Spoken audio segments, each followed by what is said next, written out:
इस वीडियो में बात करेंगे कोरस के बारे में। तो कोरस का रोल मैं आपको बताऊंगी और इसके बारे में बताऊंगी कि इसका ग्रीक प्लेस में या वैसे किसी भी प्ले में इसका रोल क्या होता है और ये क्या होते हैं। सबसे पहली बात कि कोरस किसी भी प्ले में ऐसा करैक्टर नहीं होता, इसका कोई करैक्टर नहीं होता। जिस तरह एक करैक्टर का रोल होता है किसी प्ले में, उसने कोई डायलॉग्स परफॉर्म करने होते हैं, उसने एक्टिंग करनी होती है, तो ये काम कोरस का नहीं होता।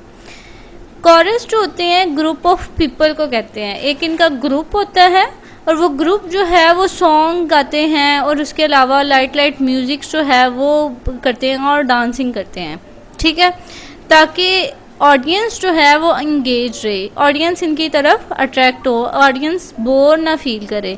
सम टाइम प्ले ऐसा हो जाता है कि ऑडियंस जो है बोर फील करने लग जाती है, तो तब जो कोरस जो होता है ये लोग ऑडियंस की अटेंशन को ग्रैब करते हैं।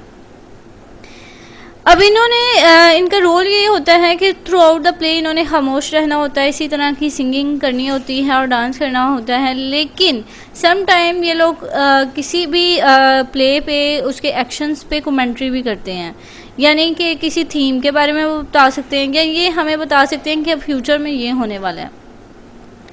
जैसे कि यहाँ पे आपको मैं एक एग्जांपल दूँ, एक प्ले है इडिपस रेक्स, ग्रीक प्ले है, उसमें कोरस एंड पे एक डायलॉग बोलता है, ठीक है। एंड पे डायलॉग वो जो बोलता है उसमें उसने थीम को भी बताया होता है, उसमें उसने कमेंट्री की होती है, फेट और फ्री विल पे की होती है कि इस प्ले में फेट और फ्री विल चल रही थी।